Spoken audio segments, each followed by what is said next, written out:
parle beaucoup de vous. Peut-être On que vous a avez dit vu. que j'étais un peu timbré. Moi, j'ai une conviction intime, c'est que tout le monde a une bonne histoire. Donc le green flag, c'est quand l'histoire te fait dire. Ok. Épisode 500. C'est la première et peut-être une des dernières fois où j'étais en larmes dans le studio, ici même. C'est aussi peut-être un peu une fin de cycle. Tu vois, 10 ans, c'est long. Et pour un podcast, c'est même très long aujourd'hui. Épisode 500. On pourra faire un épisode 2 pour le 1000e. Et voilà. Dans Ouais, 10 ans, en laissez-moi oh là là. vivre. Ça sera toujours plus grand que nous. Et donc, il faut s'en occuper. Vous écoutez le 500e épisode de Transfert. Je suis un peu timide sur l'intro là, j'avoue. Un épisode spécial Alors attendez, je dis quoi? Je dis pas bonjour, je dis vous écoutez Transfert. avec Anna RVR. D'accord, je me lance. Vous écoutez Transfert, je suis Anna RVR pour le 500e épisode du podcast. Je suis moi-même hôte d'un podcast qui s'appelle Contre-soirée, créatrice de contenu depuis 15 ans et fan autoproclamé numéro 1 de Transfert. J'écoute Transfert un jour sur deux, j'en parle un jour sur un. C'est une obsession et une passion à la fois. Donc quand on m'a proposé de hoster ce 500e épisode, je me suis dit enfin, on m'a repéré. Parce qu'on Mais vous, pourquoi vous m'avez parce qu'on t'a choisi repéré, effectivement. Benjamin, Sarah. Euh, Vous ouais. aussi. On a eu un petit coup de cœur quand même. Ouais, Peut-être complètement. qu'on Alors moi, peut je l'ai parler de j'aime bien notre être full rencontre. transparent dans ce genre de cas. Ça faisait longtemps que j'essayais de te contacter, plus d'1 an et demi, je pense. Et on m'a dit, et je le savais, que t'étais une meuf méga busy. Et donc, je savais, tu vois. Mais moi, je suis aussi Oh là une là, fille on- qui ne va jamais la faire. Ouais. Donc, je me suis dit, un jour, ça va arriver. À un moment, elle va ouvrir quelque chose, un mail, et elle aura mon nom. Je pense que tu reçois énormément de mails, en réalité. Oui, je les Mais- traite toute mais seule en plus. prends Alors, quelqu'un, attends, en c'est fait. long, quoi, mais... Voilà. Donc, c'est mais quand j'ai enfin vu ce Ouais, mail, c'était pour un autre projet. on Et s'est puis toi, tu rencontrés faisais vite, très finalement. vite les 4 ans de contre-soirée. Je pense Mm. que c'était complètement dans la foulée. Et on est venu parce que nous, on aime Exactement. bien être invités. Et on sort pas beaucoup du studio. Donc quand on nous invite, on est trop contents. Très clairement, on a juste remarqué tes stories sur Instagram. Oui, C'est-à-dire voilà. que comme tu parles de nous aussi en story de temps en temps, on a vu. Je parle beaucoup. Donc, Peut-être que si vous vous voulez avez de dit temps que en temps j'étais être un peu invité timbrée, peut-être sur Transfert, n'hésitez pas à le mettre en story Ouais. parce qu'on les voit. Donc on a su que tu étais une vraie fan. Bien T'as- sûr, il faut être très lèche-botte. Eh bien Et voilà. maintenant, on est là. Donc on est tous là. aujourd'hui, le dans la même destin pièce. nous a réunis. Est-ce que les gens connaissent vos personas? Est-ce que vous avez besoin de vous présenter? Je pense ou qu'on vous nous êtes connaît déjà assez chez vous peu. ici, On nous finalement connaît comme entité à deux têtes On qui connaît nos s'appelle noms. Sarah Koskiewicz et Benjamin Septemours. Voilà. Ce qui est un truc très drôle, c'est que souvent quand les gens nous rencontrent, on nous redit nos noms en boucle. Bien sûr. Parce qu'apparemment, c'est quelque chose que font les gens quand ils écoutent Bien le sûr. podcast. Ouais, bah moi, on fait le jeu de transfert où on doit faire des intros C'est hilarant. sur votre ton avec vos noms et tout. Bon, je vous l'annonce Voilà. aujourd'hui. C'est hilarant. J'adore. Donc, On embrasse Lisa. donc les gens connaissent un peu nos noms. Ouais. On voit un peu nos visages sur Insta parce qu'on fait quelques petites mises en avant de certains épisodes. Mais nos personas, c'est sûr que non, parce qu'on s'est très effacé derrière Ouais. le programme lui-même. Sarah est quelqu'un qui est... Comment tu te définirais en 2 mots? Tiens, vas-y. Hilarante. Hilarante, voilà. Mhm. Ce qui se ressent complètement dans le programme Transfert. Ouais, et c'est souvent ce qu'on dit. En fait, les gens pensent qu'on est un peu. Je pense que les gens pensent qu'on est un peu triste, glauque. Je sais. Et alors Peut-être que- austère un peu, ouais. austère. Alors que vous l'êtes Et absolument on pas. n'est pas Très austère. approchable. Et toi, Ben, en un mot, En un mot, moi, Ouais. toi, t'as pris drôle déjà. j'ai pris hilarante. J'ai pas T'as dit pris drôle, j'ai hilarante pris en au-dessus. plus. Waouh. Je suis résigné face à ton hilarité. Et ben c'est super. C'était Au moins, brillant votre aussi. duo commence à se dessiner dans cet épisode. On va en parler plus tard. 500 épisodes aujourd'hui, donc. Qu'est-ce qui se passe? Vous êtes fiers? Vous êtes fatigués? Vous radotez? Comment vous ressentez les choses? C'est vertigineux, moi, je trouve. Ça fait pour nous 400 épisodes. On co-dirige Transfert depuis le 100e à peu près, donc depuis 2020. Et ça s'est beaucoup accéléré puisque ça fait 6 ans. Donc ouais, vertigineux, fatigué, pas plus que d'habitude, pas plus que pour le 400e, je te cache pas.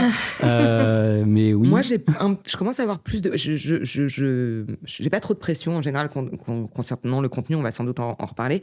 Mais là, au bout du 500e, je me dis, qu'est-ce qu'on n'a pas raconté? Et je commence lentement mais sûrement à me manger un peu cette pression, me dire ok, nous on se positionne nous aussi en tant que prod et journaliste et rédacteur en chef, quoi. Qu'est-ce qu'on va raconter, qu'est-ce qu'on va amener pour les 500 prochains épisodes, même pour les 15 d'après en fait. Et là, ça fait beaucoup, quoi. Alors que c'est pas du tout mon tempérament, je commence un peu à stresser. Moi, au contraire, je suis trop content.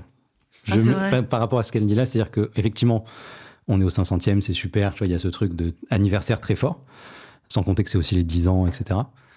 Et on prend le temps aussi maintenant, en faisant par exemple cet épisode-là et d'autres choses qui vont arriver dans les mois à venir, d'essayer des trucs. Okay. Et donc c'est une phase où, oui, on a 10 ans derrière nous, on a fait plein de choses, certaines se ressemblent ou pas et tout. Là, on va faire des nouvelles choses. Il y a plein de surprises qui arrivent l'année prochaine. Oh là là, tu sais que dès le début. Comme ça, t'as vu?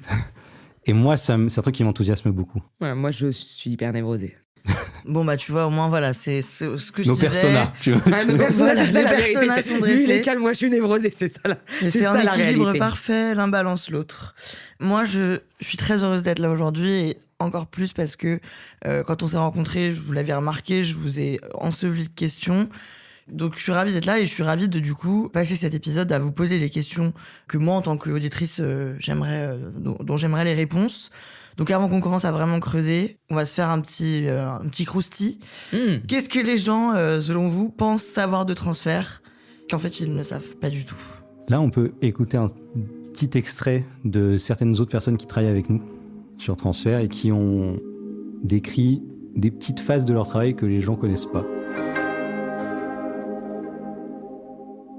Je m'appelle Marie, je fais partie de l'équipe Transfert et il y a quelque chose que je fais pendant tous mes enregistrements pour Transfert, c'est que pour mettre à l'aise mon ou ma témoin et bien l'accompagner dans son récit, j'ai envie de lui montrer que je l'écoute activement. Et donc instinctivement, j'aurais tendance à dire oui, tout à fait, mais je peux pas parce qu'il faut pas que ça s'entende. Donc je hoche énormément la tête et j'ai l'impression d'avoir l'air d'un pigeon. Moi, je m'occupe en partie de l'habillage musical des épisodes et pour certains épisodes, on fait appel à des compositeurs, et pour d'autres, donc souvent les épisodes, les histoires un petit peu plus courtes, en fait, on utilise une bibliothèque musicale en ligne. Et pour choisir les musiques, souvent je m'inspire de BO de films, dont l'histoire finalement ressemble un peu à l'épisode, ou une histoire qui m'a fait penser à un film. Je me suis déjà inspirée par exemple de la BO de The Holidays, la BO de Lost in Translation, la BO d'American Beauty, et je trouve que ça aide généralement à donner une ambiance globale à l'épisode. Le truc que je fais sur Transfert et que personne n'imagine, c'est d'aider les journalistes pigistes à s'approprier la grammaire transfert. Je les forme à réaliser un épisode. Moi, je pense que les gens, numéro 1, pensent qu'ils arrivent, ils se mettent devant un micro. Exactement, c'est important de parler de ça, de la construction d'un épisode. Pas du tout le cas, déjà, et comme Astrid vient de le dire, il y a beaucoup de travail en amont, mais surtout beaucoup pendant l'enregistrement dans nos studios. Astrid est quasiment tout le temps en studio, sauf si c'est des journalistes plus seniors qui ont l'habitude et qui n'ont vraiment pas besoin qu'on soit sur leur dos. Astrid, elle accompagne les journalistes qui vont récupérer les témoignages quand ils n'ont pas encore l'habitude d'en faire beaucoup. Ok. Et évidemment que les témoignants n'arrivent pas et ne s'asseyent pas devant un micro et déroulent leur histoire avec autant de ni facilité, ni dextérité, ni recul, ni organisation. Là-dessus, il y a un chiffre, je pense, qui est intéressant que toi tu donnes, c'est que entre le moment où on reçoit et où on choisit de faire une histoire et le moment où elle est diffusable, en temps de travail compressé, tous les gens qui bossent dessus, que ce soit dès le départ sur l'édito, les compositeurs et tout, il y a 6 semaines à peu près. Donc c'est vraiment pas... Quelqu'un s'est dit, tiens, je vais venir raconter mon histoire en transfert, je prends un micro, j'y vais. Et moi, je suis content en fait que les gens aient cette sensation, qu'ils aient pas la sensation du travail qui est fait derrière. C'est-à-dire que tu l'écoutes fait bien notre travail. Et ça a l'air très naturel. Ça veut dire qu'on a bien fait de nous notre taf. Complètement. Et peut-être qu'aussi ça facilite l'écoute d'avoir la sensation que quelqu'un s'est assis sur un banc. Mais c'est comme ça qu'on l'écrit aux gens. En fait, quand je rencontre des gens qui connaissent pas le podcast et qui disent c'est quoi ce podcast, je leur dis c'est vraiment, tu rencontres comme si tu avais croisé quelqu'un et tu t'étais assis à côté et il te déroule sa vie ou une aventure ou quelque chose. Et donc si on arrive à le faire et que les gens se disent mais c'est sûr que ça se passe comme ça, c'est génial. Et c'est d'ailleurs au début aussi, moi ce que je cherchais pratiquement à chaque fois, c'était ce que j'appelle, avec tous les guillemets qui s'imposent, la bonne histoire du bar. C'est-à-dire tu rencontres quelqu'un que tu connais pas au bar qui te met un tunnel sur quelque chose et tu peux pas partir tant que tu sais pas la fin. Tu me tends une super perche. Écoute, je suis une femme de transition. Qui me dirige sur ma prochaine question qui est comment vous sentez, comment vous savez quand une histoire est une histoire de transfert, une histoire fonctionnera sur transfert. C'est ce truc de l'histoire du bar, quoi. Moi, j'ai une conviction intime, et je crois que Benjamin a la même, c'est que tout le monde a une bonne histoire. Après, il faut savoir la raconter, il faut savoir la recueillir. Je pense que tout le monde a une bonne histoire. Je pense aussi que des gens ont des bonnes histoires sans s'en rendre compte. Et à l'inverse, pensent parfois aussi avoir des histoires charmées, mais pas du tout. Je rappelle qu'on accepte des histoires que les gens nous envoient, mais on en refuse aussi beaucoup. J'aimerais bien savoir, est-ce que vous avez un chiffre sur le nombre d'histoires que vous recevez par mois, peut-être, par an? Par mois, j'ai envie de dire que ça doit être 250 à peu près, un truc comme ça. Ouais, selon les mois, il y a des mois plus denses que d'autres. Et sur ces 200 mails, on dit non à peut-être 4, quasiment tous, en vrai, puisque 80%. on fait 7 épisodes par mois. Donc, Vous faites... Ah oui, parce qu'il y a le Transfert Il y a le Club, club, bien ouais. sûr. Ouais. Si vous n'avez pas encore souscrit d'ailleurs à N'hésitez pas. cette option, vous n'hésitez pas, c'est fantastique. Donc, donc on dit beaucoup non, même si on- toi tu dis que tout le monde a potentiellement un transfert, c'est ça que tu es en train de dire. oui. Non, j'ai dit Mais- tout le monde a une histoire. Tout le monde a une histoire. Et, Tout le monde n'a pas forcément un transfert dans et le sens comment où il y a déjà 500 épisodes qui sont sortis. Et oui. Donc on veut aussi des choses qu'on n'a pas déjà dites, etc. Parce que une bonne histoire, franchement, il y en a énormément. Les gens ont beaucoup de bonnes histoires. Par contre, nous, c'est aussi notre travail, c'est-à-dire qu'on ne peut pas diffuser 4 fois par mois la même thématique. Complètement. Et il y a une question de timing, forcément, mais à un moment donné, quand on va avoir un angle sur un thème en particulier, quand on aura fait tous les angles, on ne va pas pouvoir inventer quoi que ce soit. Une bonne histoire, moi, je l'ai beaucoup dans le... Il faut que cette histoire, qu'on ait un truc d'auditeur ou de lecteur. C'est quand on lit ce mail, nous aussi, on a envie de savoir la fin, quoi. Il n'y a Je pas pense, de formule magique. Non. Mais sinon, on pourrait la multiplier, ce serait facile presque. Donc, ce que tu décris là, il y a un truc de feeling. On peut passer à côté de certaines histoires, on peut en sélectionner qui peut-être n'auraient pas dû, je ne sais pas, mais on fait des choix qui sont évidemment liés à ce qu'on a déjà fait auparavant. Donc ça nous informe un peu de ce qui est possible, mais qui sont surtout liés à est-ce que sur le moment où on la lit, on se dit là, il y a une histoire qui va raconter quelque chose au-delà de même l'histoire elle-même, tu vois, avoir des petits rebondissements, des petits secrets, des petits trucs. Mais c'est intangible. On peut pas te dire on les choisit pour telle raison à chaque fois. Et vous arrivez à faire une différence entre une histoire qui est forte et une histoire qui va être bonne à l'audio. C'est pas forcément la même chose. Ouais, trop intéressant. Oui, c'est cruel parfois même pour nous parce que ça nous arrive souvent quand on est en train de choisir nos histoires de nous dire ça c'est génial mais ça fera pas un bon épisode. Pourquoi ça fera pas un bon épisode? Ou c'est génial mais c'est pas la bonne histoire sur ce thème Oui, spécifiquement. Pourquoi ça ferait pas un bon épisode? Soit parce que ça peut être lié à la façon dont la personne elle-même le raconte déjà à l'écrit et on se dit que ça va être peut-être trop fragile ou trop compliqué pour elle ou à gérer aussi tu vois, les suites de ce que c'est que d'être diffusé comme ça. Soit parce que nous, il y a quand même une idée aussi que tu dois avoir des formes de rebondissement, des surprises parfois sur ce qui arrive. Pur, quoi. Et de temps en temps, en fait, c'est hyper fort à lire en 5 minutes, mais ça tiendrait pas 30, par exemple. Ok, ça tient sur 5 minutes, et ça, c'est une super histoire de bar aussi, hein. Mais c'est une histoire de bar de 5 minutes. C'est pas le format. C'est pas notre format. Et du coup, ça m'amène vers un autre sujet qui est celui de votre prise de décision quant à la manière de raconter l'histoire. Est-ce que vous avez la gourmandise, des fois, la tentation d'avoir envie de la modifier un petit peu, de l'évoluer ou de la raconter d'une manière, de la sublimer peut-être des fois? Est-ce que ça fait partie aussi de votre job de faire en sorte que l'histoire, elle ait un déroulé peut-être plus charmant? Je vais te laisser commencer et après j'ai une anecdote à ce sujet. Ah bon, très bien. Alors moi je suis une obsesse du storytelling, c'est littéralement mon travail dans tous les aspects de mon taf. Maintenant, le transfert c'est très clair, nous on n'est pas là pour intervenir sur la manière ou les choses que les gens ont envie de raconter. Maintenant on a un petit travail en amont et c'est pour ça qu'on fait des pré-interviews où on se dit ok, nous on voit comment ça peut être raconté, comment ça sera à la fin. Ça, il faut le dire dans cet ordre, ça, il faut le dire à ce moment-là. Par contre, on met jamais les mots qu'on a envie d'entendre dans la bouche des gens. C'est pas notre job de journaliste. Nous, ici, quand même, notre taf, c'est de recueillir la parole et de la retranscrire et la mettre sur les plateformes et qu'elle soit écoutée. Mais c'est vrai qu'on a envie que... moi, je te dis, mes propres potes, s'ils racontent mal les histoires, ça me fout la haine. Donc, j'ai ce niveau d'exigence pour tout le monde. Le dispositif de transfert qui est en plus chronologique et tout fait que de toute façon... on modifie pas, on peut pas vraiment modifier les histoires. Ce que je veux dire, c'est sur un épisode dont évidemment le titre m'échappe parce que c'était il y a 3 ans et demi, je pense. C'est l'histoire d'une personne qui est une femme qui ne veut pas d'enfant et qui se fait opérer alors qu'elle est très jeune. Ouais, ça arrive, je sais qui c'est. Voilà. Anne. Donc je vais Sarah a un talent qu'on ne connaît pas forcément, qui est rien, le faut le jukebox dire. du podcast. Elle peut trouver une saison, un titre, le nom d'un L'histoire de raconteur. la femme qui ne voulait pas d'enfant. Cette histoire-là, donc l'histoire d'une femme qui ne voulait pas d'enfant. Le script au départ, donc quand je dis script, c'est vraiment on a recueilli la parole de la personne et on l'écrit pour nous de notre côté, être sûr que quand on va faire la vraie interview, on va pas passer à côté de certains éléments qu'elle nous aurait déjà racontés. Parce que quand les gens sont en studio, là, tu peux oublier un peu et tout. On a le script de cette histoire, qui est donc une femme assez jeune, qui a moins de 25 ans, je crois, et qui veut faire un parcours pour ne plus être en capacité de faire des enfants, et on lui refuse parce que quand t'es jeune et que t'es une femme, c'est compliqué. Déjà, c'est une très bonne histoire. Et moi, je lis le script et j'arrête pas avant qu'on fasse l'enregistrement, et je me dis, il y a un truc qui manque. Genre, je comprends pas, j'ai l'impression que l'histoire est super, mais qu'on va pas assez loin. Et vraiment, genre 3 ou 4 jours avant l'enregistrement, j'ai un petit, c'est genre tilt dans ta tête, comme je sais pas, je devais être en train de faire, je sais pas quoi, des courses ou quoi que ce soit. Et je dis, je sais ce qui manque. En fait, dans l'histoire, elle est avec quelqu'un, elle, déjà, et cette personne avec qui elle est s'occupe de sa propre petite sœur, parce que leur mère est pas là. Et donc, en fait, cette femme qui ne veut pas d'enfant est déjà maman. Elle s'occupe elle-même d'une gamine, elle fait les cours, enfin, elle fait les devoirs pour elle, elle l'emmène à l'école, elle s'en occupe, tu vois, elle la couche, elle lui dit des histoires et tout.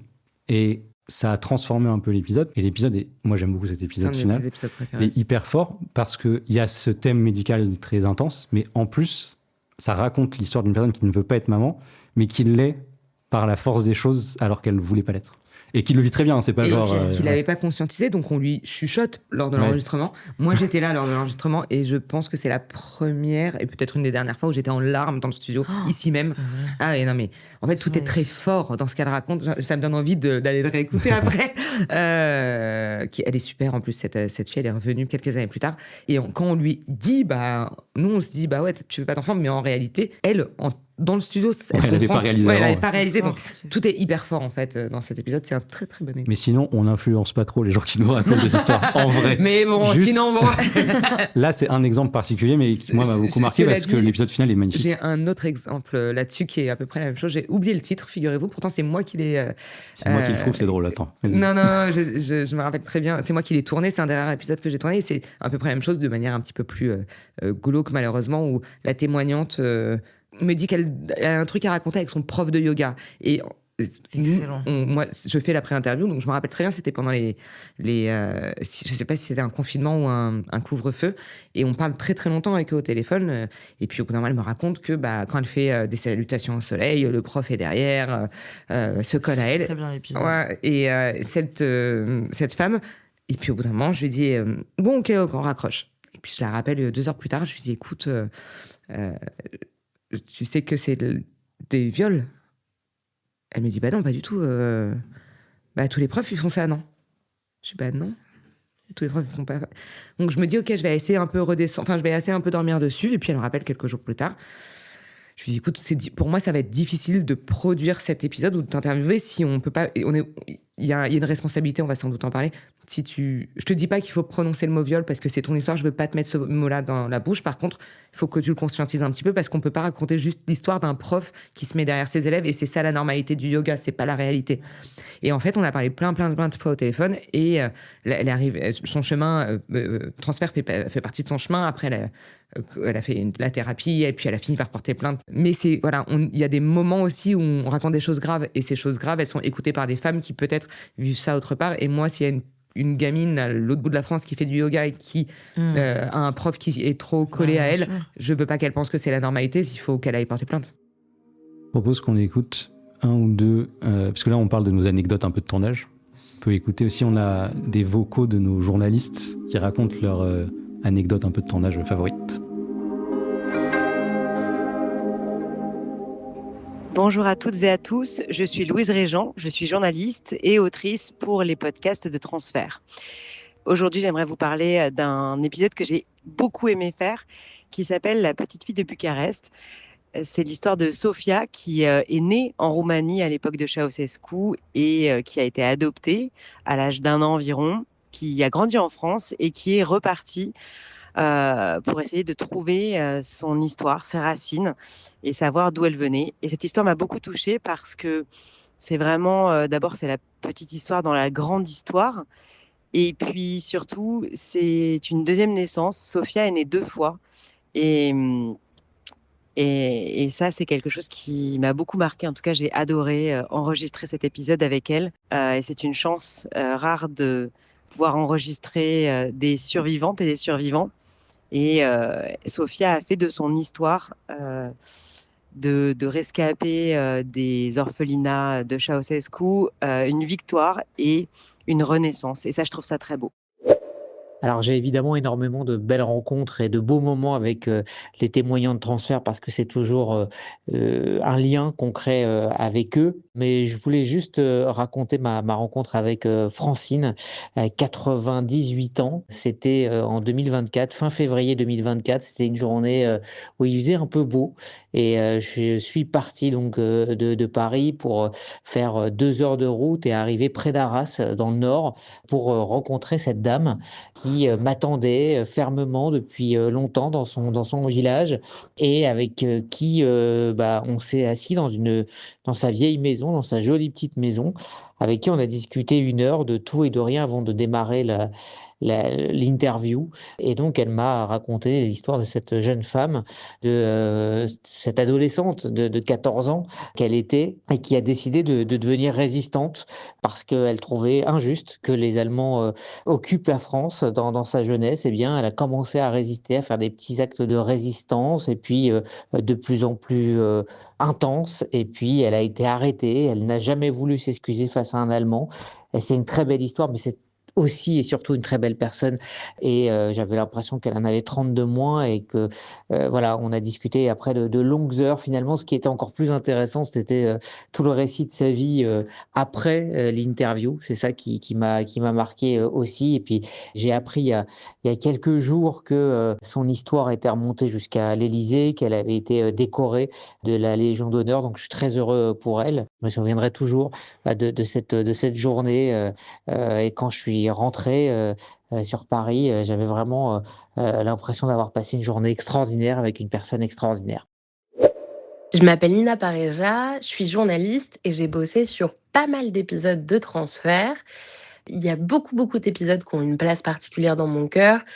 Il y en a un auquel je pense, c'est celui de Brigitte, un étranger qui ressemble beaucoup à mon mari, parce que tout était assez fort dans cet enregistrement. Et j'ai fait l'enregistrement également chez elle. Et ce qui m'a marqué, c'est le lien qu'on a créé en si peu de temps et la confiance qu'elle m'a accordée pour me raconter en fait toute sa vie avec son mari. Ça m'a marqué parce que on a enregistré énormément d'heures, presque trop peut-être. Je crois qu'on avait enregistré 6 ou 7 heures. Mais c'était vraiment nécessaire pour qu'elle puisse se sentir bien et tout raconter. Et il s'est vraiment passé quelque chose dans ce moment-là. Ça fait partie des enregistrements où j'ai moi-même été très émue de ce que cette femme que je ne connaissais pas avant réussissait à me partager de sa vie avec et sans l'amour de sa vie. Et c'est ça aussi la magie de Transfert. Notre prochain sujet, c'est la responsabilité. Justement, on le voit là dans vos récits. Vous avez face à vous des humains qui vous confient une partie de leur vie, qui finalement évolue, réfléchit, se découvre avec vous. Déjà, premièrement, sur vous, votre gestion des autres, de l'empathie, de l'écoute. Est-ce que vous êtes né, vous êtes arrivé chez Transfert comme ça ? Vous avez appris? Est-ce que dans la vie de tous les jours, c'est quelque chose qui vous définit aussi? Non, moi j'ai été, je pense, embauchée parce que j'étais pas très empathique. Ça a jamais été un truc c'est pas une caractéristique. Ouais. Tu sais, quand on disait que les gens connaissent pas nos personas, attends, voilà. Là il y a un vrai truc. Quand les gens parlent de moi, ils parlent pas de la meuf empathique, c'est sûr. Je suis plutôt pas très empathique et Transfert m'a rendu empathique. Après, il y a un truc qui est certain, et c'est sans doute le truc qui me rend le plus émotif dans ce taf, c'est que j'ai conscience d'être extrêmement privilégié, que les gens nous confient leurs histoires. Et ça, moi, ça me touche. Je me dis, c'est fou. Déjà, c'est fou comme principe, tu vois. Et nous, en fait, on a une vraie... Moi, je le prends très au sérieux, quoi. Faut qu'on le précise quand même. Ouais. Il faut quand même qu'on garde une distance journalistique pour pouvoir traiter des histoires qui sont pas toujours faciles, pas toujours simples à gérer, même pour nous. On n'est pas leurs amis, aux gens qui viennent témoigner. Non. On n'est pas leurs psy non plus. On a des responsabilités. On a des responsabilités et on accueille la parole de la façon la plus douce possible. Mais effectivement, donc qui demande de l'empathie. Mais on garde quand même toujours une distance qu'on peut appeler journalistique ou éditoriale ou ce qu'on veut, parce que malgré tout, on produit aussi pour les gens qui vont écouter. Il y a des règles, vous avez des limites très claires sur la distance et qu'est-ce qui fait que vous n'allez pas boire des des cafés avec vous racontant 2 mois après. Mais c'est pas interdit de garder un lien. Non. Tu peux toujours croiser quelqu'un avec qui ça se passe bien, au-delà du témoignage. Oui, un petit crush amical, ça existe, tu vois. Donc ça, c'est pas interdit. Un truc qu'on interdit un peu, mais c'est pour nous, c'est sur les histoires qu'on reçoit, quand on perçoit que c'est vraiment quelqu'un qui nous écrit, parce qu'il est encore dans une phase où il a besoin de parler, besoin de plus d'un accompagnement psy, par exemple. C'est parfois écrit noir sur blanc. D'ailleurs, mon psy m'a dit de vous écrire ou des trucs comme ça. Oula, ouais. Une reco du psy. Donc. Ça, par exemple, en général, on refuse des histoires parce que c'est pas notre place. Nous, on arrive à une étape du processus qui doit être après celle-ci. Oui, vous refusez quand vous sentez que c'est trop fragile et que ça dépasse le récit. Il faut que les gens aient absorbé un peu déjà leur histoire. Tu vois. Mais ouais, il y a un petit côté psy, ou en tout cas d'écoutant, extrêmement fort. Et qui est journalistique, mais qui quand même, particulièrement pour ce programme, est au-dessus, quoi. Oui, on écoute quand même avant que ça arrive sur les plateformes. Tu peux pas le faire sans être humain, d'humain à humain. C'est pas que journaliste à personne qui témoigne. Il y a un moment donné où tu rentres. Alors, quand tu vois les gens et que tu parles avec eux, ça reste de humain à humain majoritairement. Et outre l'impact que ça a sur vous, c'est quoi l'impact que ça a sur les gens qui viennent témoigner, les témoignants du coup? J'ai dit racontant tout à l'heure, désolé. Ça marche aussi, j'aime bien, on l'a jamais utilisé nous, mais on aurait Allez, je vous l'offre. Merci. Est-ce que c'est quand même un exercice? Est-ce que ça fait du bien? Est-ce que ça peut aussi faire du mal aux gens qui viennent raconter leurs histoires? Bon, déjà, ça dépend beaucoup des gens, évidemment. En tout cas, le niveau d'impact que ça a. Faire du mal, ça s'est jamais vu, je pense, sur les 500 épisodes. Faire du bien, oui. À différents niveaux. Tu as des gens qui sortent tout de suite de l'épisode et qui vont remercier parce qu'ils sont contents déjà d'avoir pu parler et de s'être exprimé. Et après, ça s'arrête là. Des gens qui vont te remercier après, quand l'épisode est sorti, qu'il est monté, être touchés parce qu'ils trouvent que ça retranscrit vraiment ce qu'ils voulaient dire. Majoritairement, ça fait du bien, a priori, de venir s'exprimer dans Transfert. Les gens le font. Je rappelle qu'on ne prend pas des gens qui veulent le faire exprès pour ça, mais... Le résultat, c'est celui-là. Surtout, on force personne. Donc, en général... Les gens qui viennent, c'est qu'ils veulent venir, effectivement. Ouais, peut-être moi, ce qui me questionne, c'est peut-être sur les gens qui ne se rendent pas compte de l'impact que ça peut avoir après en diffusion. Même si c'est anonyme. Effectivement, on anonymise au max, mais tu vas te faire reconnaître par ta boulangère. Ah ouais? Globalement... Encore faut-il que la boulangère on embrasse Louise Régent avec qui on travaille, qui est une des premières avec qui on a bossé en journaliste et qui, pour expliquer l'impact, dit oui, non, mais demain ta boulangère, elle t'aura écouté. Et c'est pas toujours le cas, mais si c'est pas ta boulangère, c'est ton ostéo. Et si c'est pas ton ostéo, c'est quelqu'un d'autre, tu vois. Donc tu peux tomber sur quelqu'un qui a reconnu ta voix. Ok. Ça arrive. Donc tu as cet impact-là potentiel, ça on prévient, bien sûr, évidemment. Et il y a l'impact après des réactions qu'il peut y avoir sur les réseaux, qui est beaucoup plus volatile, c'est-à-dire qu'on ne maîtrise pas ce qui va se passer. On peut modérer, mais on ne maîtrise pas.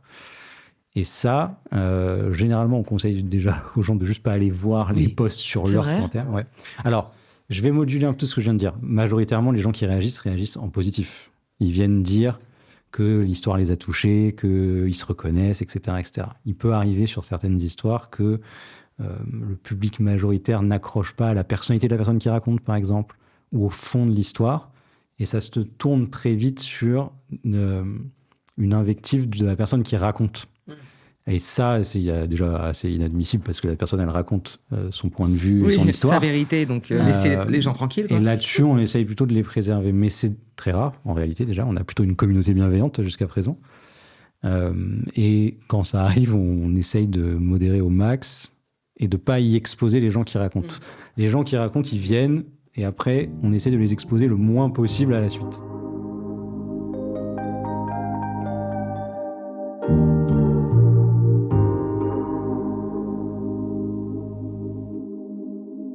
Peut-être, entre vous, parfois, certains désaccords.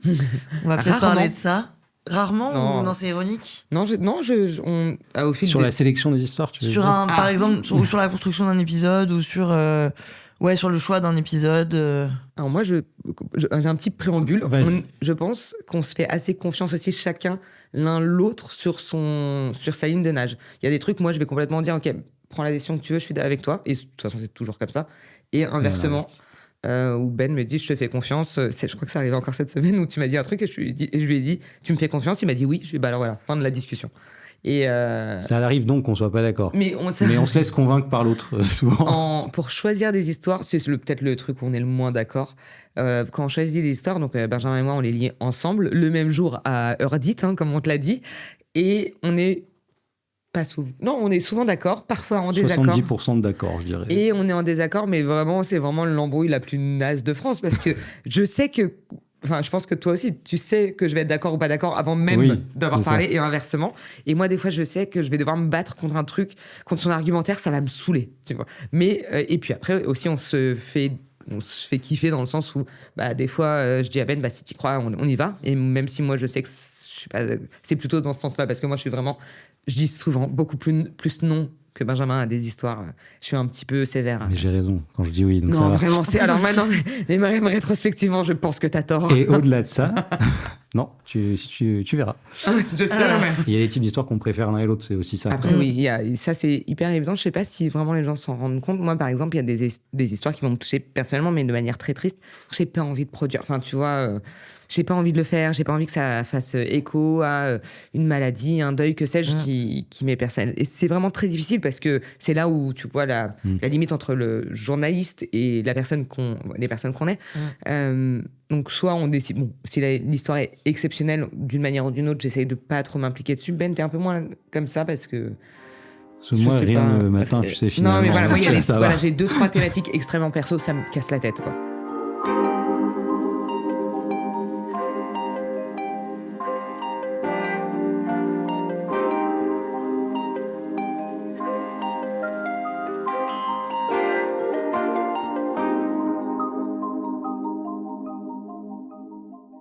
Moi, j'ai un podcast. Je suis l'inverse de vous. J'incarne, j'ai le visage, ma voix dans la tête des gens toute la journée. Je me livre, je me confie, je parle en direct aux gens. Donc, les gens me voient comme leur cousine, leur copine. On a cette relation un peu parasociale. Est-ce que vous, avec vos auditeurs, vous avez un lien ? C'est quoi le lien ? Est-ce que vous êtes ce confident, ce témoin, ce miroir ? C'est là où en fait il y a un truc très différent, c'est qu'il y a le podcast qui représente quelque chose beaucoup plus que nous. Ouais. Que nous on va nous dire le nom comme tu disais tout à l'heure, Sarah Koscielny et Benjamin Septemos. Incroyable.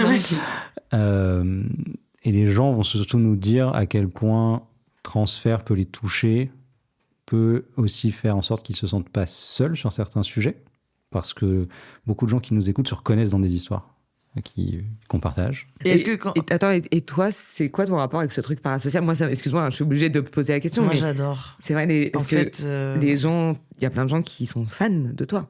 Non. Je sais pas si c'est de la fan. Je ne comprends pas trop. Moi, j'ai de la chance, j'ai trouvé une bonne brèche où justement, vu que je me rends très abordable et tout, je mets quand même une limite. Donc les gens sont pas envahissants, mais à la fois les gens me mettent pas sur un pied. Enfin, tu vois, me voient pas comme une déesse. T'es pas un truc intouchable, voilà. Et donc inatteignable. Du coup, c'est des gens qui souvent en plus s'expriment bien, sont intelligents, donc vous se rendent compte que je suis une personne et que je suis pas. Mais ça te hype ou ça te fait peur ? Ça m'enrichit au quotidien beaucoup parce que j'ai l'impression d'avoir des milliers de copains, de cousins, même si on n'est pas vraiment amis dans la vie, mais en tout cas de partager la vie et mes expériences de vie avec autant de gens, ça m'aide à relativiser sur le fait qu'on est tous un peu pareils finalement. Et c'est ce que Transfert fait aussi dans d'autres complexités, quoi. Mais Non, ça c'est sûr que oui, c'est pas nous, mais il y a un programme qui accompagne les gens. Ah ouais. Parfois, le même épisode plusieurs fois. Il y a plein de gens qui nous écrivent. Ça nous est arrivé, j'étais à l'hôpital pendant 1 an et demi en rééducation, je pouvais pas bouger et ma sœur m'a mis Transfert. Alors c'est sûr que là c'est l'autoroute, tu vois. Oui, on a l'impression que le podcast accompagne. Maintenant, nous, reconnus dans l'espace public, ça n'arrive jamais. Quand on sait quel est notre job, c'est encore autre chose, ça dépend un peu des gens. Les gens, nous, par exemple, ne vont pas se hyper par rapport à nous, mais les gens vont nous dire systématiquement « Ah, t'es Sarah Transfert » ou « Ah, t'es Benjamin Transfert », je suppose. Mon épisode préféré, c'est... Oui, c'est surtout ça, ouais, ouais. Et c'est assez drôle parce que vraiment, toi, t'es en train de boire une bière. Non, mais en fait. Moi, j'aime bien. Je suis content que les gens soient contents. Ça me fait plaisir. Les gens sont contents. Après, je sais pas si on va en reparler. Des fois, ça dépasse. Moi, ça m'est déjà arrivé une fois ou deux où ça dépasse le contexte, l'acceptable, le moment. C'est-à-dire qu'en fait, on adore notre taf, ça reste quand même un boulot. Donc, il y a des moments où t'as juste envie, t'es au bar avec tes potes ou avec ton mec. où tu as passé une journée très difficile au bureau pour X ou Y raison, parce que nous, on parle là du contenu, mais Transfert, c'est une marque aussi, avec des réunions, avec une réflexion. Il y a des jours difficiles, quoi. Enfin, c'est pas non plus la mine, quoi, mais c'est plus difficile. Et t'es dehors et il y a vraiment une go qui te dit, tu sais, une go qui, moi, ça m'est arrivé, une meuf bourrée aux chiottes dans un bar qui te parle de ton taf et t'as envie de lui dire, je veux parler de tout sauf de ça, quoi. Je pense que le truc le plus drôle, je t'ai jamais raconté ça, je crois. Le truc le plus drôle qui me soit arrivé là-dessus, c'est un soir, j'étais à l'anniversaire de quelqu'un et le meilleur pote de cette fille, c'est son meilleur pote, genre vraiment, quelqu'un lui a dit que j'étais Benjamin Septemours de Transfert. Pendant 2 heures, il a pas calculé sa pote, dont c'était l'anniversaire, et il est venu me parler. C'était passionnant, tu vois. Vraiment moi, l'anniversaire de mon propre podcast. Et moi, et c'est drôle parce que c'est pas pour moi, tu vois, c'est ce qu'on disait, c'est jamais pour nous, c'est pour parler de Transfert et de ce que lui, ça lui fait ressentir et de des histoires que lui peut-être pourrait raconter et tout, mais donc c'est toujours... C'est bizarre de les couper, en fait. Oui, mais c'est passionnant aussi en vrai, c'est un peu, moi j'ai un peu le même rapport que toi, je trouve que c'est assez enrichissant souvent. Mais là, c'était un peu absurde parce que vraiment, il a pas calculé sa pote. Moi, j'étais là pour l'anniversaire de sa pote aussi, donc en plus, on se connaissait pas, lui et moi.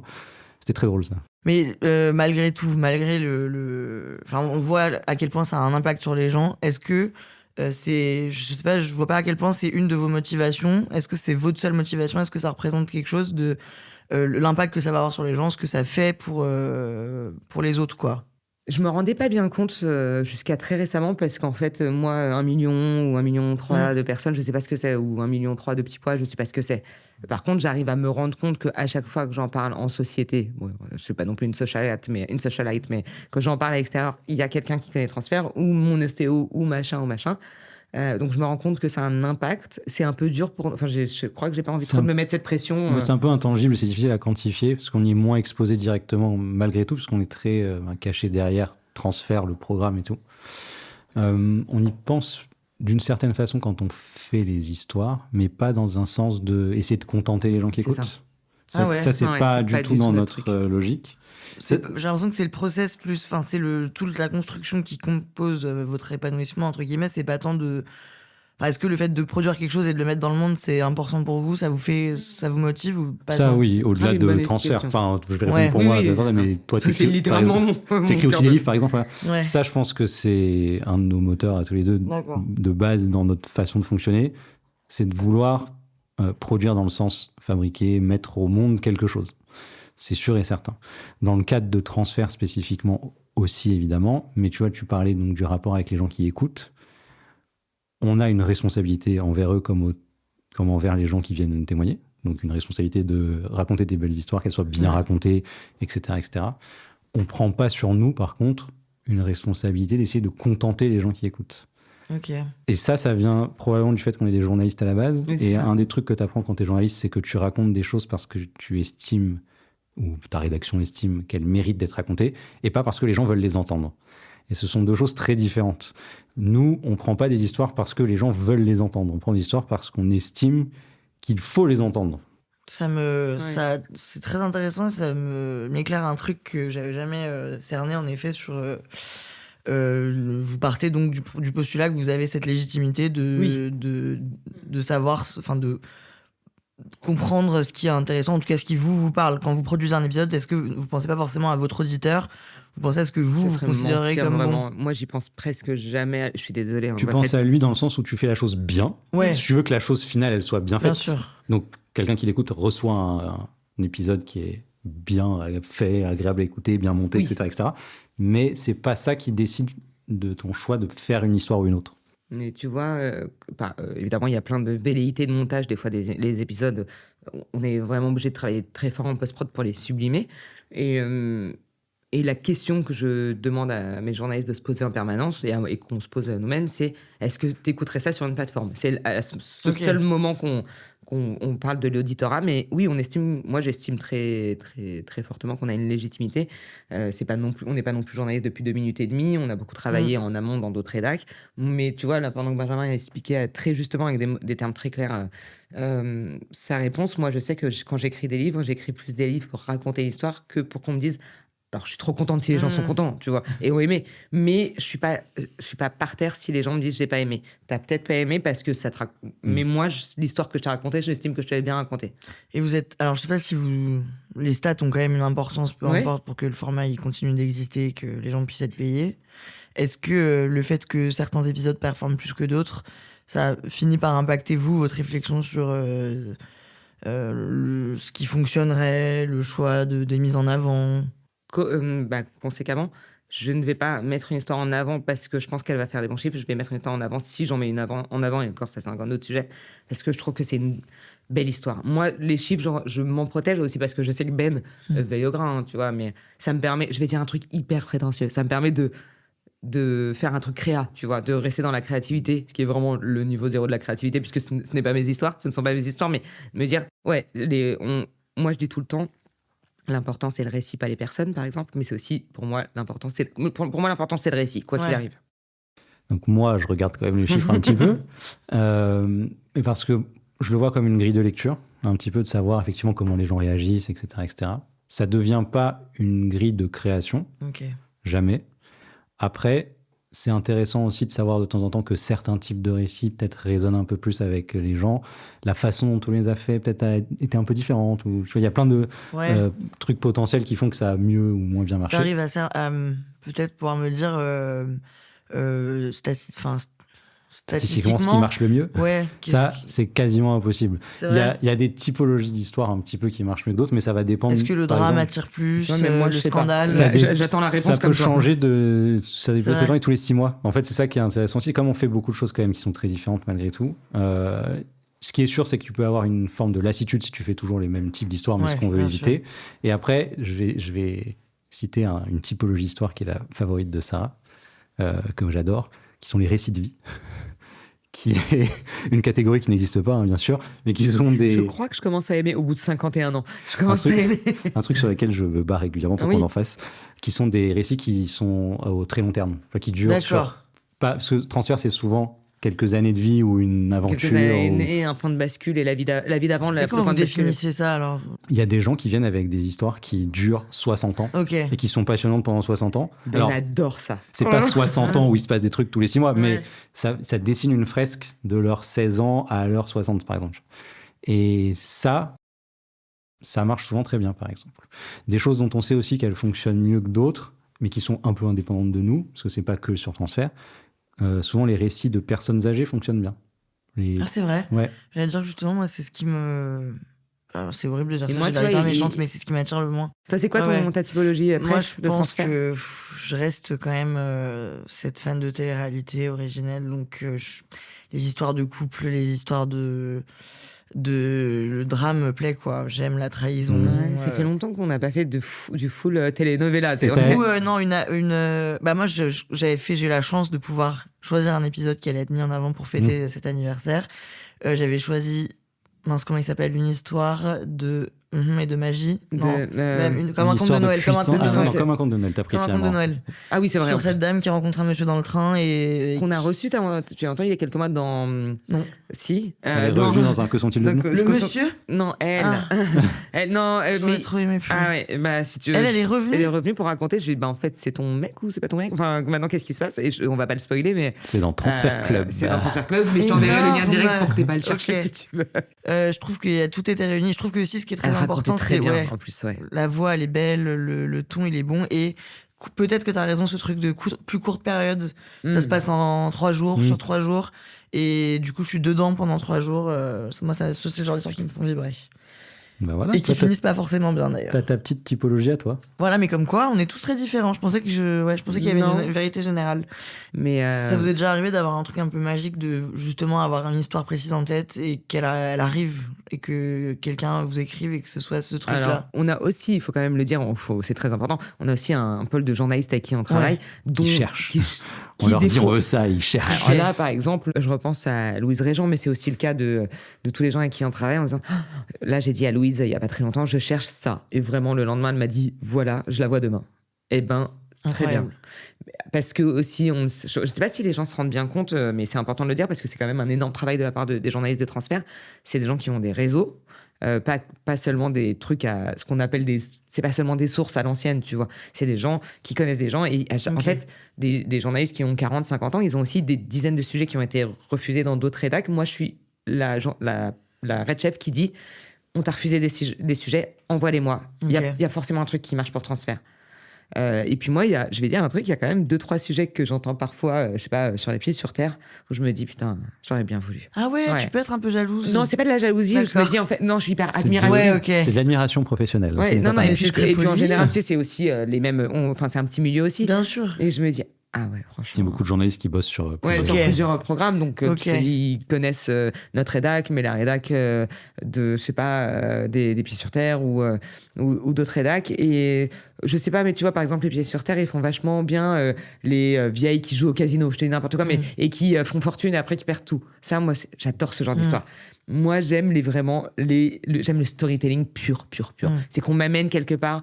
Et comme lire un bouquin, tu vois, ou regarder une série Netflix, j'aime ça. Un truc qu'on peut dire. Proposez-nous des trucs. Quand même. Et je reviens sur tous les petits projets futurs de l'année prochaine, machin et tout. Le petit teaser du début de l'épisode, il y a 6 heures. Il y a un truc qu'on voulait faire depuis très très longtemps et qu'on fait cet été. Ah oui. En août. Ça fait au moins 4 ans qu'on veut le faire. Là, cet épisode est diffusé en juin. Donc au mois d'août, et petit exclu pour toi, Anna. Ouais, c'est la première à qui on le dit. Tout le mois d'août, donc les 4 jeudis d'août, ça va être une seule histoire qu'on suit pendant un mois. Donc la même personne qui se raconte toutes les semaines dans Transfert. C'est quelque chose qu'on cherche depuis très longtemps, d'avoir des épisodes qu'on peut... C'est une très longue histoire du coup. C'est une très longue histoire, mais qui mérite d'avoir tout ce temps-là, qui sera porté par un dispositif un peu différent d'habitude, mais ça j'ai pas envie de spoiler. Parce que nous-mêmes on est en plein montage, donc bon, ce dispositif existe dans nos têtes pour le moment. Mais voilà, il y a des trucs qu'on veut essayer parfois. Ça fait vraiment, je pense, 4 ans qu'on cherche des histoires qu'on peut faire feuilletonner sur plusieurs semaines. Et pour nous, c'est compliqué parce qu'on peut faire des épisodes d'1 heure et demie. Donc, il faut vraiment justifier le fait que tu attends une semaine avant d'avoir la suite de ton histoire. Et ben là, il faudra attendre 4 semaines avant d'avoir la fin et 1 semaine entre chaque épisode avec une seule personne pendant tout le mois d'août. Magnifique. Ouais. On parle depuis tellement longtemps que j'ai l'impression que c'est fait des jours, en fait. Ça fait 4 semaines qu'on est là. Mais j'ai encore tellement de trucs à vous dire, donc je vais... Moi, j'espère surtout que les gens qui nous écoutent sont dans le même état que toi, c'est-à-dire qu'ils sont trop contents depuis 2 heures. Et surtout qu'ils trouvent pas que c'est trop décousu, parce que c'est... Non, je crois pas. Je crois que ça va, on comprend. On mettra des petites virgules. Bien sûr. Des chapitres. Bon, on a compris que c'était possible pour vous d'avoir des petits moments de... Benjamin, je sais pas trop, toi, tu l'as pas trop souligné, mais des moments de... besoin de prendre un peu l'air de toutes ces histoires. Vous considérez que vous n'êtes pas devenu cynique après ces 500 épisodes? Non, moi j'ai toujours en tête cette image de David Pujadas. Oui, et oui. Et c'est quand tu as fait une école de journalisme, tu vois. Du 11 septembre, qui découvre les premières images filmées. Et il est filmé lui-même parce que je sais pas, il y a quelqu'un qui filme leur conférence de rédaction. Et donc tu vois l'avion qui rentre dans les tours et il fait « Ah, c'est génial !» Ce qui est une phrase de journaliste absolue, c'est-à-dire que c'est génial d'avoir ces images. Mais sur le moment, quand tu regardes ce truc, tu dis comment il peut penser ça. J'ai pas envie d'être comme ça. Donc on essaye de tranquillement te comparer à Pujadas. Vas-y, autant aller. Je n'ai pas envie d'être David Pujadas, justement. Donc non, je pense qu'on essaye de pas être trop cynique. Évidemment, quand tu as entendu 250 histoires similaires, même sur des faits horribles, c'est un peu comme les policiers, c'est un peu comme les médecins, c'est un peu comme les psys et tout. T'as une sensibilité un peu différente, mais comme t'es quand même au contact des gens qui les ont vécus, et que pour eux, tu vas pas leur répondre « non, ton histoire, elle m'intéresse pas parce que je l'ai fait 200 fois », parce que c'est même pas ça exactement que tu penses, ça t'empêche un peu de devenir cynique à 100% et de te dire tout le monde a une histoire horrible et de toute façon, elle se valent pas.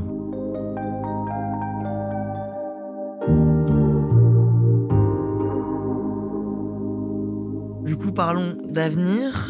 Au début de l'épisode, on sentait une dualité, une différence de ressenti sur justement ce 500e épisode et ce qui nous attend.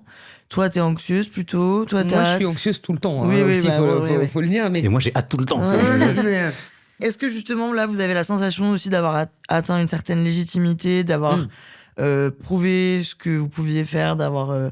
fait votre place et que donc vous pouvez être plus dans le fun, dans la découverte, justement, vous permettre ce que vous n'auriez pas pu vous permettre avant parce que justement vous avez fait votre place, ou est-ce que c'est juste d'ailleurs une envie de lâcher prise? J'ai envie de te dire, prouver à qui, en fait. Parce que, et pas de façon, ça a l'air très agressif comme ça. Ouais. Non, mais c'est réel. C'est très dédaigneux. Ouais, mais... c'est un peu dédaigneux. Non, et c'est pas dans ce sens-là, justement. Ouais, je comprends. C'est-à-dire que, à qui est-ce qu'on pourrait avoir prouvé quoi que ce soit? Soit les gens qui nous emploient. Ça fait 6 ans, donc j'espère que ça fait bien longtemps qu'on leur a prouvé que c'était viable, ce qu'on fait, tu vois. Et les gens qui nous écoutent, comme on l'a beaucoup dit pendant l'épisode là, ils sont très détachés de nous. Ce qui compte, c'est les histoires elles-mêmes, la façon dont elles sont racontées. Donc, j'ai pas la sensation que, enfin, moi en tout cas, de me dire, on est au 500e, c'est la preuve qu'on est capable, tu vois. Parce qu'on se l'est prouvé à nous depuis longtemps et que y a personne qui vient nous mettre un petit tampon validé. Je serais pas contre, par ailleurs, qu'on vienne me mettre un petit tampon validé. Mais ceci étant dit, moi, quand je dis que je suis content qu'on puisse se permettre des nouveaux trucs, c'est que c'est aussi peut-être un peu une fin de cycle. Tu vois, 10 ans, c'est long. Et pour un podcast, c'est même très long aujourd'hui.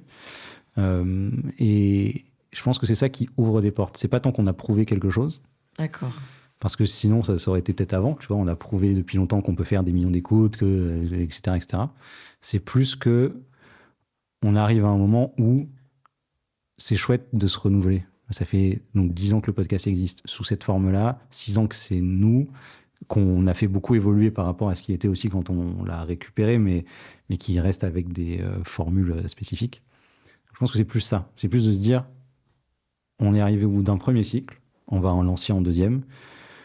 Peut-être qu'il va falloir reprouver des trucs, mais j'ai pas la sensation d'avoir jamais dû prouver quelque chose. Et après, il faut dire aussi qu'on a beaucoup travaillé, c'est quand même une évidence... entre le moment où on a récupéré le podcast aujourd'hui, donc les 6 dernières années, de telle sorte que quand on a une idée, une envie, comme par exemple cette série de cet été, on n'a plus rien à prouver. Et là, je parle de Slate, notre employeur. On va en disant, ça, on y croit, et on nous dit, bah, allez, let's go. Okay. Et ça, je trouve que c'est extrêmement gratifiant parce que j'ai souvent, moi, cette impression, et ça étonne toujours quand on dit qu'on met 6 à 8 semaines à monter un épisode. Les gens pensent que c'est beaucoup plus rapide. Un épisode, c'est beaucoup de travail, évidemment. Et évidemment qu'à force de travail, on sait ce qui marche moins bien, normalement.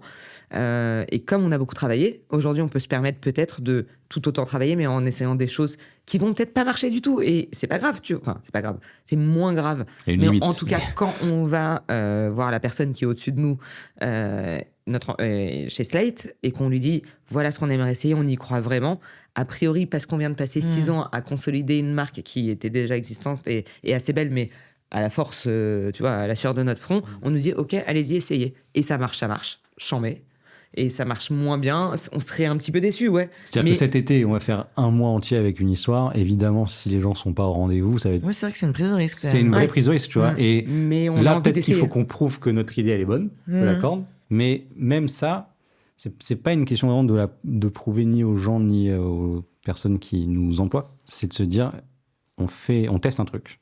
Si ça marche, tant mieux. Si ça marche pas, on va peut-être passer une mauvaise rentrée et il va falloir et puis même nous, on serait déçus, tu vois, parce qu'on travaille dessus depuis plusieurs mois. Mais ça rejoint peut-être un peu ce truc de, on n'essaye pas de contenter les gens. Tu vois, on veut pas leur faire du déplaisir, tu vois, mais c'est pas non plus. Mais l'idée première est pas d'essayer de séduire, tu vois, ou de contenter un instinct que tu peux avoir ou quelque chose comme ça. Ça, je trouve qu'on ressent que vous allez au fond de votre envie, de votre...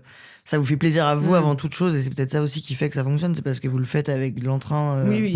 Ça veut dire qu'on s'en fout quand même. Non. Moi, je préfère quand même que les gens soient contents.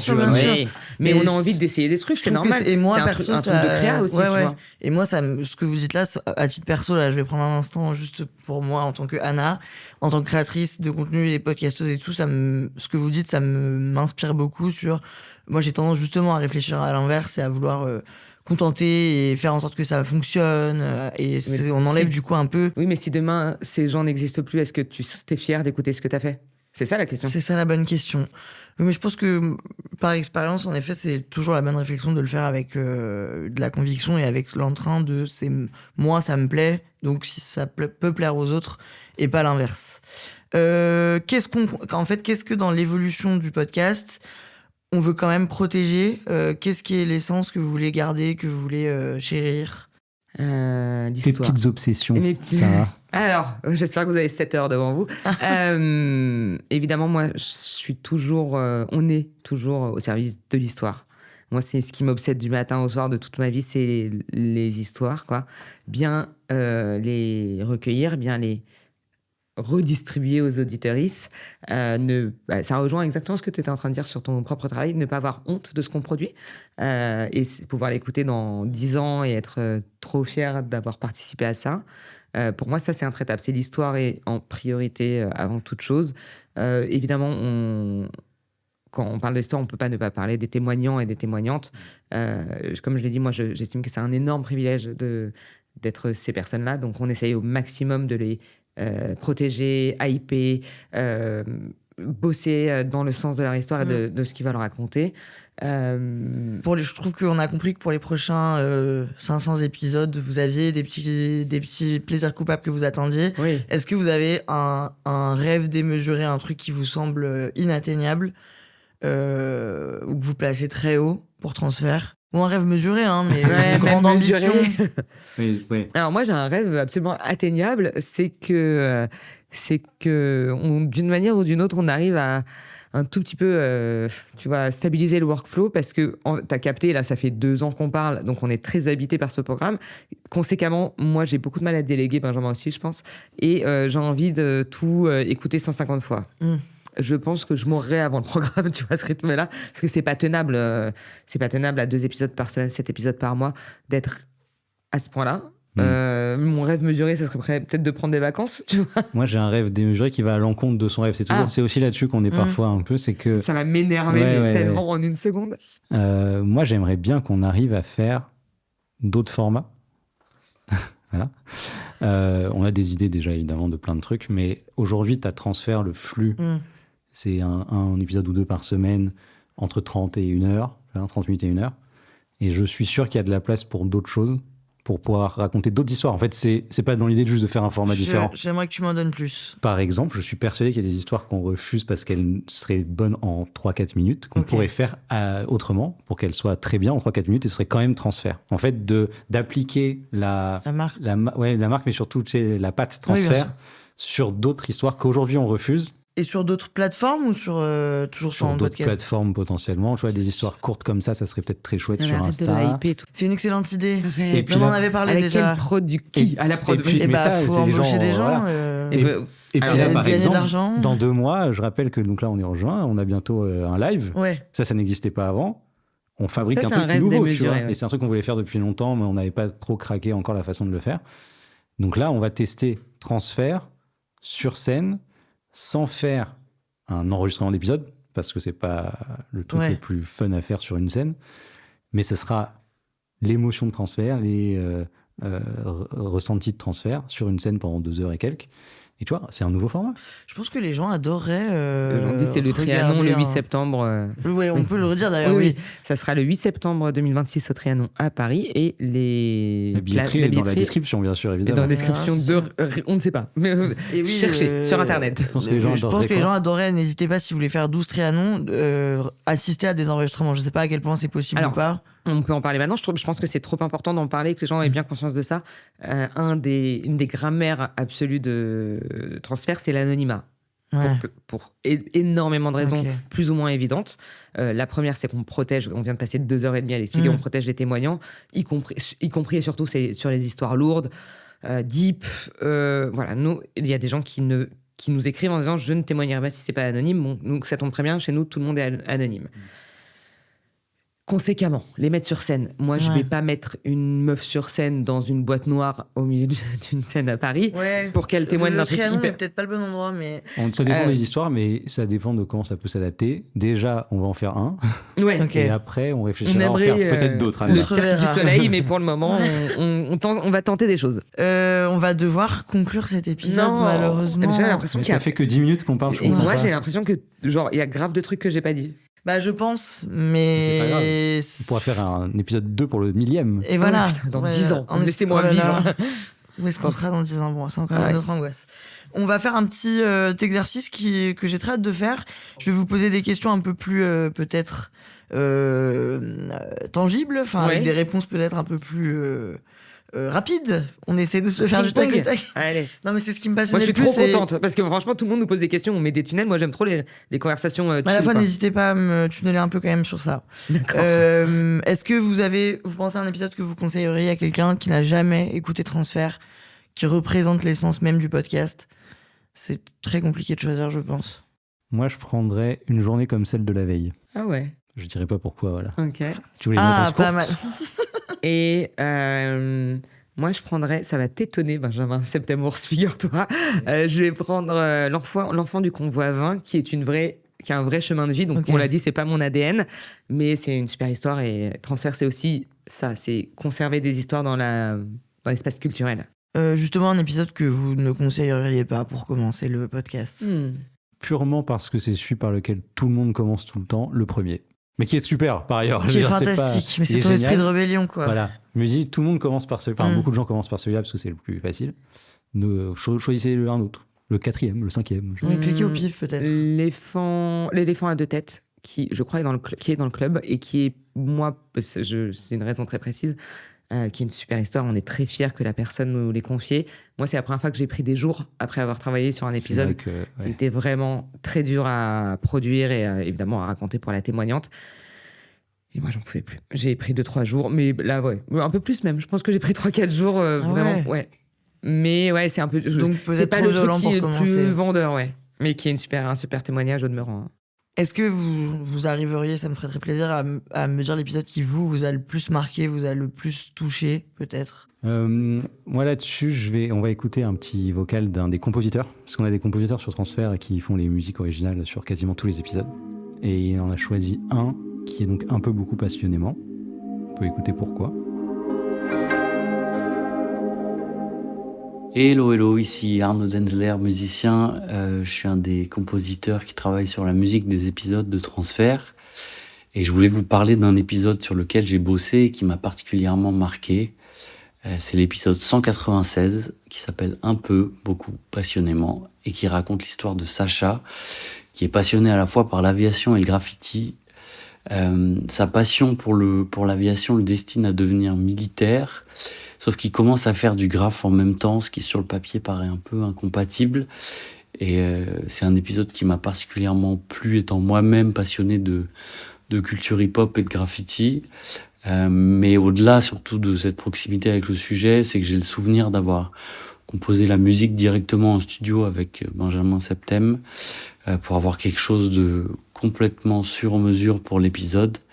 Et je me rappelle qu'on avait décidé de faire un thème pour illustrer la partie militaire et un autre pour illustrer la partie hip-hop, graffiti. Et le résultat final sert vraiment le propos de l'épisode, à mon avis.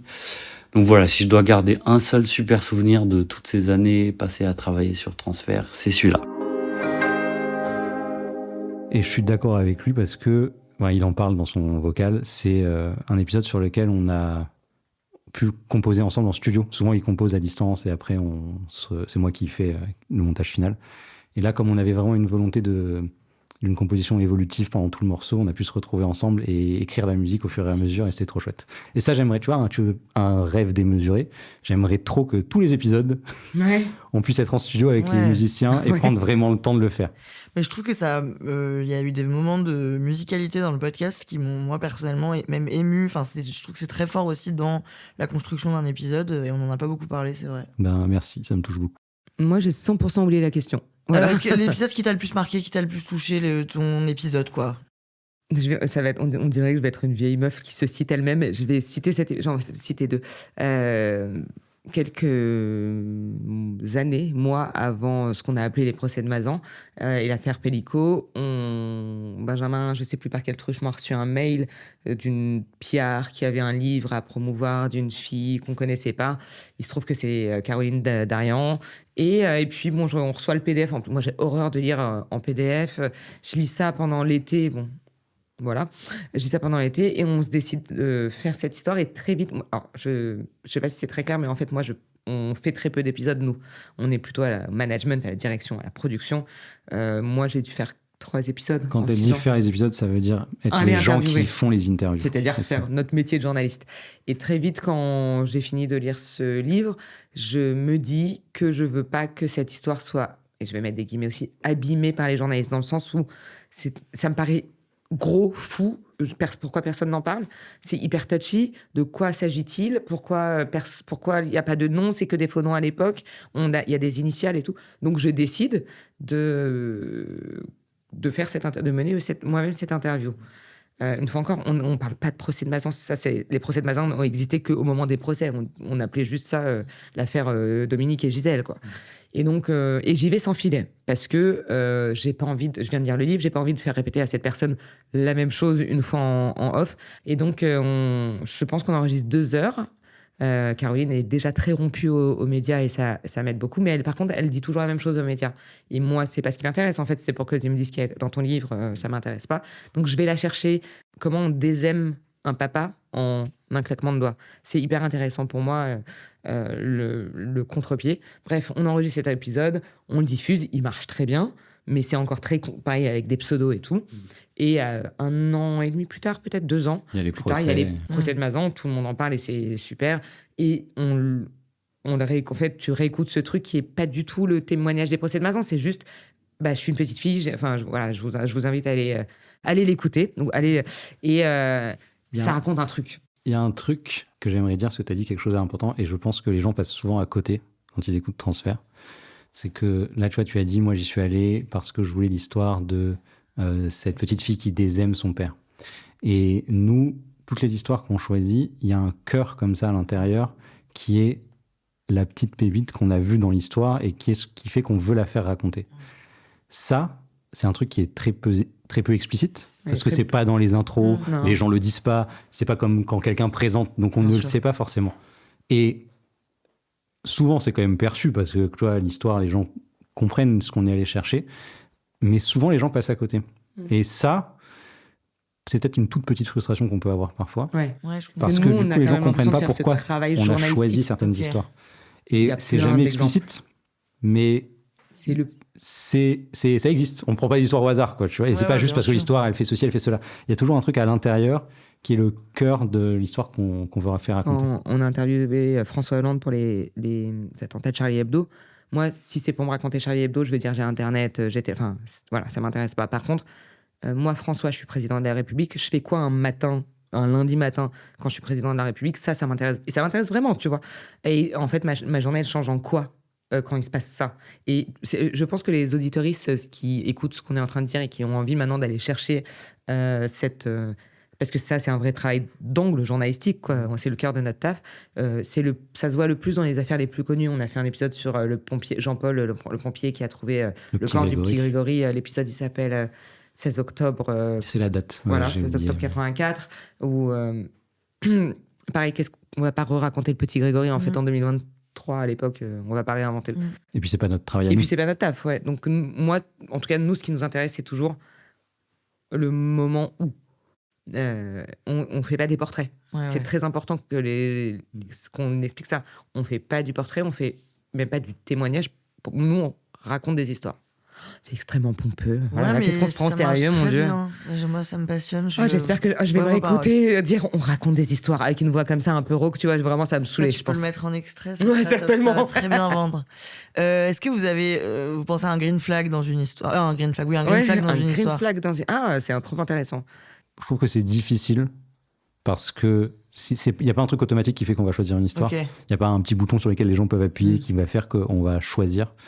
Donc il n'y a pas un green flag. Tu vas avoir plus plein de petits faisceaux qui vont nous faire dire tiens, ça fera une bonne histoire. Alors par contre, quand même, il y a parfois, ça arrive, qu'on lit 2 lignes et on dit ah ouais. Ok. Donc le green flag, c'est quand l'histoire te fait dire. Ok. On ne saura pas cerner, mais c'est c'est difficile parce que. Mais on n'a pas besoin de mettre un mot dessus. Hein. Et un red flag, par contre, un truc où vous dites là, ça va pas le faire. Bon, il y a le truc qu'on a déjà dit qui vont le plus, c'est les gens dont on voit clairement qu'ils ont encore besoin de parler. On m'a dit de vous écrire. On a beaucoup de. Même si vous ne me recontactez pas, merci de m'avoir lu, ça m'a fait du bien. Il y en Ça, a. c'est pas bon. Ouais, non. Non. Enfin, c'est pas bon, notre taf, en c'est fait. pas ça que Ouais, nous. ouais. ouais. Est-ce que, pour finir, vous auriez un conseil à donner au vous du premier épisode de Transfert, de votre premier épisode en tout cas? Trop bonne question, franchement. Moi, ce que je dirais au mois du premier épisode qu'on a fait, c'est un peu un truc que tu as dit tout à l'heure. Chaque histoire a sa propre durée, son propre temps. Et en fait, pendant les premières années, on a beaucoup essayé de faire des épisodes qui font 30 minutes, d'autres 50, et tu vois, ça rentre vraiment dans des cases et tout. Et un jour, et ça nous a été un peu, c'est le format qui voulait ça, tu vois. Il y avait un peu ce truc de c'est comme ça qu'on fait Transfert et on le fait comme ça.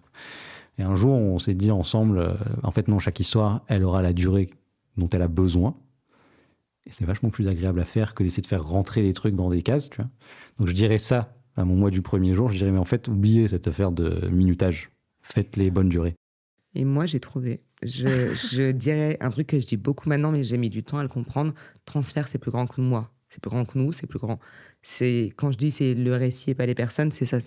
Ça sera toujours plus grand que nous. Et donc, il faut s'en occuper. Il faut pas croire qu'on est irremplaçable. C'est pas nous qui sommes pas remplaçables, c'est les gens qui racontent qui sont irremplaçables. Nous, on est interchangeables, on préfère pas, mais ça peut arriver. C'est pas nous le centre de l'histoire. Et c'est pour ça qu'on se met pas tant que ça en avant. Le centre de l'histoire, c'est l'histoire. Ça conclut parfaitement ce 500e épisode. Oh là là, tu nous as fait des belles lancées. Hein, ouais, écoute, c'est un métier. Et mais je passe un très bon moment en tout moi cas, aussi, merci. c'est passé vite. Non ? T'as un petit truc supplémentaire à nous dire sur Transfert. C'est quoi toi ton rapport à Alors moi, Transfert ? je vais vous dire, j'y ai pensé pendant que je parlais. Donc moi, c'est un format justement ce truc parasocial. Je vois Transfert un peu comme un doudou, un truc qui me rassure profondément et qui me fait du bien quand j'ai besoin d'être rassurée, alors que c'est pas tangible, c'est pas une personne, c'est tout un lot d'histoires. Et pourtant, j'ai dû faire une pause de Transfert à un moment. Parce que justement, je m'en étais pas rendu compte en fait. Et je disais à chaque fois à Lisa, dont j'ai déjà parlé, je me sens bizarre et tout après. Et en fait, elle m'avait dit, mais tu te rends pas compte que t'écoutes des histoires de gens toute la journée et du coup que ça affecte en fait ta mentalité, ton déroulé de journée, parce que c'est des épisodes qui sont forts, qui sont bien construits, qui justement impactent. Donc à quel point à quel point j'ai consommé, à quel point aussi des fois j'ai dû prendre de la distance, mais du coup je vois maintenant chaque épisode comme un petit bonbon que je m'accorde une fois par semaine ou deux pour ne pas justement vivre dans la vie des autres. J'ai les perforas. Une dernière question qui vient de l'équipe par ailleurs. Les gens sont insortables, c'est-à-dire que c'est la dernière question. Est-ce que tu as une histoire pour nous ? C'est une très bonne question. Tout le monde a une histoire, c'est la leçon de morale de cet épisode. Est-ce que tu viendrais faire un épisode ? T'as une histoire à nous raconter ou pas ? En fait, je me demande. Moi, j'ai une belle, catastrophique histoire d'emprise que j'aimerais bien raconter et que j'ai déjà raconté sur mon propre podcast, mais qui serait intéressante à raconter autrement. Mais je trouve que j'aurais jamais la prétention, mais je dis pas que les gens sont prétentieux, mais j'aurais du mal à me dire ça, je veux le raconter. Peut-être parce que j'ai pas vécu la bonne histoire aussi et que j'ai pas encore un truc qui mérite d'être raconté. Il y a plein de gens qui nous disent si mon histoire peut aider une autre personne. Après, juste envoie-moi le lien de ton épisode de Contre-soirée, je l'écoute en rentrant à la maison, on en reparle demain matin. Tu vois. Parce que je pense que c'est très différent en vrai. Vous savez très bien, évidemment, c'est votre métier, quoi, de se raconter soi-même. Mais j'aurais aimé te dire, en fait, on a tous une histoire. Je vais réfléchir. Mais oui, on a tous une histoire à raconter. Mais est-ce que je viendrais faire Bah non, ce serait plus anonyme du coup, mais à la fois. On va la faire dans 3 ans, c'est pas grave. Je serais Camille, genre, oh là là, ça serait super. Bon, après, alors, voilà. Si tu l'as déjà raconté sur Contre-soirée, il y a quand même ça. Les gens vont te reconnaître, mais c'est pas grave ça. C'est pas comme si ta boulangère le saura, mais c'est tout. Je n'ai pas de boulangère, donc tout va bien, je n'achète pas de pain à la boulangerie. Incroyable. J'achète du pain au supermarché, c'est hyper problématique. Mais bon, c'est pas le sujet. J'aime trop que ce soit la fin de cet épisode. Moi j'ai un truc à dire là-dessus. Rappelle-le-moi après. Merci, on se laisse sur ça. Comment on finit un épisode de Transfert déjà? Avec les crédits, vous venez d'écouter Transfert. On va demander à la voix de Transfert de le faire. On demande à la voix de Transfert de le faire. Je lui rends le micro. Merci beaucoup. Merci beaucoup, Merci Anna. Vous venez d'écouter le 500e épisode de Transfert avec Anna RVR. Transfert est un podcast produit par Slate Podcast. Sarah Koskiewicz et Benjamin Septem-Ours sont à la direction et production éditoriale. Astrid Verdun est chargée de production et Mona Delahaye chargée de post-production. Mona Delahaye est également à la réalisation de cet épisode. La prise de son a été faite par Mélodie Chen. Moi, je suis Aurélie Rodriguez, la voix des introductions de Transfert. Comme toujours, retrouvez Transfert tous les jeudis sur slate.fr et sur votre application d'écoute préférée. Découvrez aussi Transfert Club, l'offre premium de Transfert conseillée par Anna RVR. 3 fois par mois, Transfert donne accès à du contenu exclusif, des histoires inédites et les coulisses de vos épisodes préférés. Pour vous abonner, c'est simple, rendez-vous sur slate.fr/transfertclub. Vous pouvez aussi vous abonner à notre newsletter, notre compte Instagram et rejoindre le Discord de Transfert. Toutes les informations nécessaires sont disponibles dans la description de l'épisode. Pour proposer une histoire, vous pouvez nous envoyer un mail à l'adresse transfert@slate.fr.